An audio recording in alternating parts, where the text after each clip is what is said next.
Okay, last time we were looking at how to install Mosquitto, and then we installed it into our Windows machine on the program file Mosquitto, and we added the IP address to the configuration file for Mosquitto, which is located under the same folder as the Mosquitto file. So if you look at that one, there's my configuration file, and all my executables are right here in the same location. So looking at the configuration file quickly here, we have to do two things to start with the configuration file. The first thing is we need to set up our listener. So we need to specify the IP address and the port where we're going to be listening into.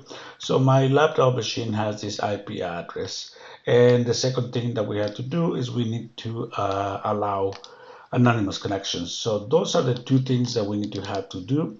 And we just start our Mosquitto broker, providing the name of the configuration file, which is located in the same location. And we're going to put in verbose mode, which means that we're going to be able to see all those messages right there. So now we know that it's listening on that port, on that IP address. And when we start locally our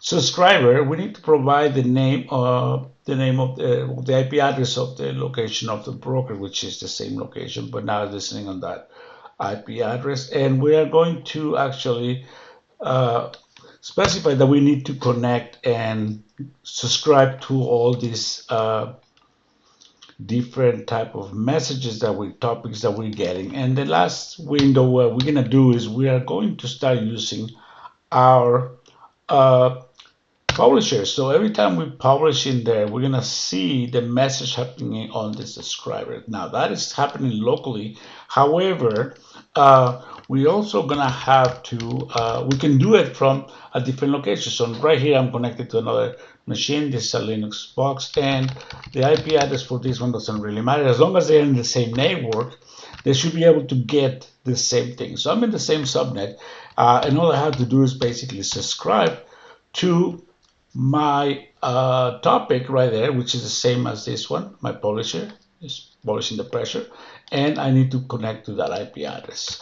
So I get my subscriber from a different machine, and every time I change or I basically publish a message, you will see that that message is received by all my subscribers, no matter where they are.